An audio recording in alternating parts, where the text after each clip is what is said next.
రాష్ట్ర సమస్యలు పరిష్కరించేందుకు కేంద్ర ప్రభుత్వంతో చర్చిస్తామని కర్నూలు ఎంపీ నాగరాజ్ అన్నారు.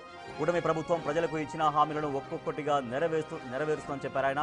లిక్కర్ స్కామ్లో అవినీతికి పాల్పడిన ఏ ఒక్కరిని కూడా వదిలిపెట్టబోమని హెచ్చరించారు. అరెస్టుల వెనుక వైసీపీ ఆరోపిస్తున్నట్లు రాజకీయ కక్షలు లేవని తెలిపారు. మరింత సమాచారం మా ప్రతినిధి శివ అందిస్తారు. పార్లమెంట్ సమావేశాలు ప్రారంభం కాబోతున్నాయి. ఈ సమావేశాల్లో ఆంధ్రప్రదేశ్లోని ఏపీ లిక్కర్ అంశంపై ప్రధానంగా టీడీపీ లేవనెత్తేందుకు, దానిపై చర్చించేందుకు నిర్ణయం తీసుకుంది. దానికి సంబంధించి మనతో మాట్లాడేందుకు టీడీపీ ఎంపీ నాగరాజ్ గారు ఉన్నారు. వారిని అడిగి మరింత సమాచారం తెలుసుకుందాం. చెప్పండి, ఏపీలో లిక్కర్ స్కామ్కి సంబంధించి ఎటువంటి ఆధారాలు లేకపోయినా రాజకీయ కక్షతోనే మిథున్ రెడ్డిని అరెస్ట్ చేశారని ఒక ఆరోపణ అనిపిస్తుంది.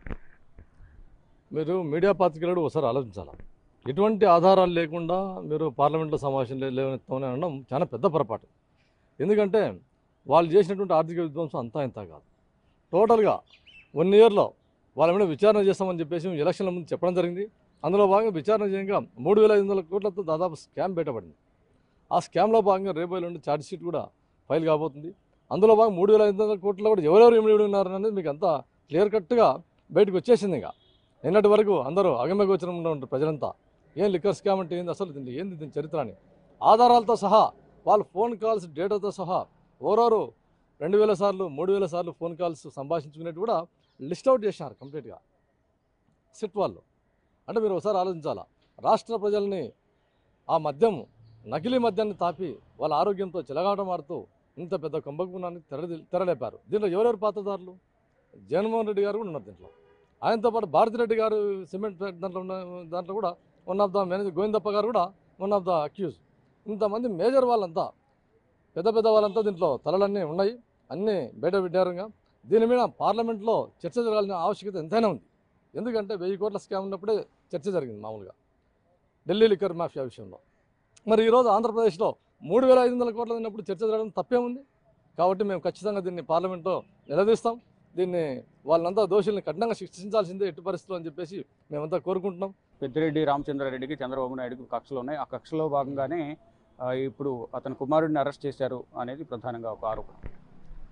బ్రదర్, ఇప్పుడు కక్ష అని మీరు అంటున్నారు. మొదటి ఆయన మెయిన్ ముద్దాయన, 4వ ముద్దాయన నడిపించిందే వ్యవస్థనంతా మిథున్ రెడ్డి గారు. బట్టబయలైంది. ఒక పార్లమెంటుకు వచ్చినటువంటి వ్యక్తుడు అరెస్ట్ అయ్యారంటే ఎంత సాక్ష్యాధారాలు ఉంటే మీకంతా ప్రజలంతా మీరు ఆలోచించాలి ఒకసారి. ఆయన దగ్గర నడిపించినాడు వ్యవహారం అంతా.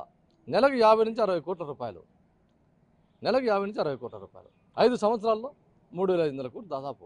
ఎంత వ్యవస్థ నడిపించింది ఆయన. ఈ మద్యం పాలసీని కనిపెట్టడంలో వీళ్ళ కీలక పాత్ర వీళ్ళంతా.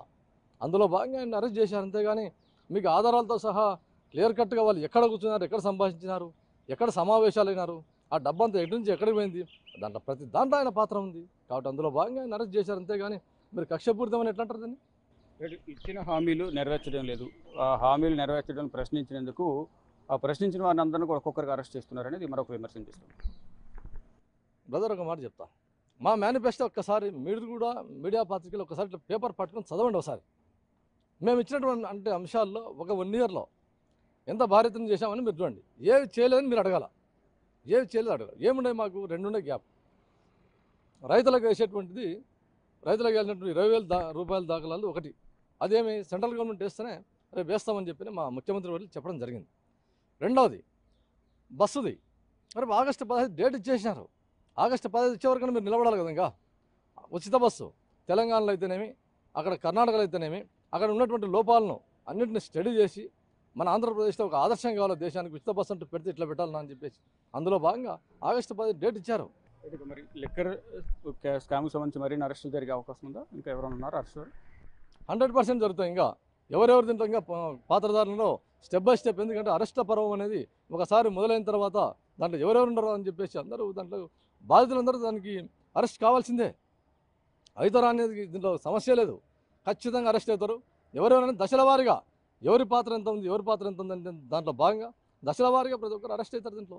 ఇప్పుడు ఈ అరెస్టులతో పాటు లిక్కర్ స్కామ్తో పాటు పార్లమెంట్లో చర్చించాల్సిన అంశాలు, మీ నియోజకవర్గానికి సంబంధించి కానీ రాష్ట్రానికి సంబంధించిన సమస్యలను కేంద్ర ప్రభుత్వం దృష్టికి పార్లమెంట్ వేదిక ఏ విధంగా తీసుకెళ్ళిపోతుంది? కేంద్రం నుంచి మనకు ఎంత సహకారం వచ్చిందో మీకు 3 మాటలు చెప్పేస్తాం.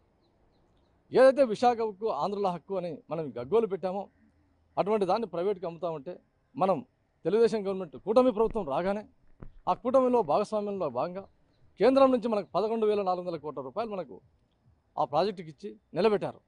మనకు ఇక్కడ కడపలో ఉక్కు ఫ్యాక్టరీ కడతా అని చెప్పేసి ఆయన గత ముఖ్యమంత్రి జగన్మోహన్ రెడ్డి గారు ఎన్నోసార్లు ప్రగల్భాలు పలికారు. ఆల్రెడీ గౌరవ ముఖ్యమంత్రి వాళ్ళు శిలాఫలకం వేస్తే కూడా మన నారా చంద్రబాబు నాయుడు దాన్ని కాదని ఇంకో శిలాఫలకం వేశారు. అటువంటి దాన్ని మన మహానాడు వేదిక సాక్షిగా సార్ ఏం చెప్పారు మీకు, ఒక 15 రోజుల లోపల నేను శిలాఫలకం అంటూ ఏనంగా నేను వచ్చి టెంకాయ కొట్టి దాన్ని ఆన్ చేస్తా అని చెప్పేసి జిందాల్ వాళ్ళతో టైప్ అయి ఆ ఫ్యాక్టరీకి జీవం పోశారు. కర్నూలు ప్రాంతానికి హైకోర్టు సమస్య ఉండే, ఆ హైకోర్టును కూడా వడివడిగా అడుగులు పడుతూ ఉంది. హైకోర్టు ఖచ్చితంగా బెంచ్ కర్నూలు రాబోతూ ఉంది. మొత్తం చూస్తుంటే కేంద్ర ప్రభుత్వ సహకారంతో రాష్ట్రాన్ని అభివృద్ధి పథంలో తీసుకెళ్లేందుకు కూటమి ప్రభుత్వం ప్రయత్నాలు చేస్తుంది. మరోవైపు ఏదైతే గత ప్రభుత్వ హయాంలో అవినీతి అక్రమాలకు పాల్పడ్డారు, మరి ముఖ్యంగా లిక్కర్ స్కామ్కు సంబంధించి 3,500 కోట్లకు సంబంధించి మిథున్ రెడ్డి లిక్కర్ స్కామ్కు పాల్పడ్డారు, అవినీతికి పాల్పడ్డారు. ఇది ఏదైతే దేశవ్యాప్తంగా జరిగిన లిక్కర్ స్కామ్లో కానీ అవినీతిలో ఇదే అత్యంత పెద్దదంటూ కూడా టీడీపీ నేతలు ఆరోపిస్తున్నారు. దానిలో భాగంగానే టీడీపీ ఎంపీ నాగరాజు కూడా ఎవరైతే అవినీతికి అక్రమాలకు పాల్పడ్డారో నేరస్తులను ప్రతి ఒక్కరిని కూడా అరెస్ట్ చేస్తాం, ఇక మీదట కూడా లిక్కర్ స్కామ్లో ఎవరైతే దీనికి లిక్కర్ స్కామ్కు పాల్పడ్డారో అవినీతికి పాల్పడ్డారో వారందరూ కూడా అక్రమాలకు పాల్పడ్డారో అందరూ కూడా అరెస్ట్ చేస్తాం, ఎవరి పాత్ర అయితే ఉంటుందో వారందరూ కూడా అరెస్ట్ చేస్తామంటూ ఎంపీ నాగరాజు గారు చెప్తున్నారు. దానితో పాటు నియోజకవర్గ అభివృద్ధికి సంబంధించి కానీ రాష్ట్ర అభివృద్ధికి సంబంధించి కూడా పార్లమెంటు వేదికగా కేంద్ర ప్రభుత్వాన్ని కోరుతాం. ఇప్పటికే అనేక విధాలుగా కేంద్ర ప్రభుత్వం సహకరించింది, ఇంకా ముందు కూడా సహకరించే విధంగా మేము కేంద్ర ప్రభుత్వాన్ని ఇటు పార్లమెంటు వేదికగా వారి దృష్టికి సమస్యలు తీసుకెళ్తామంటూ కూడా కర్నూలు ఎంపీ నాగరాజు చెప్తున్నారు.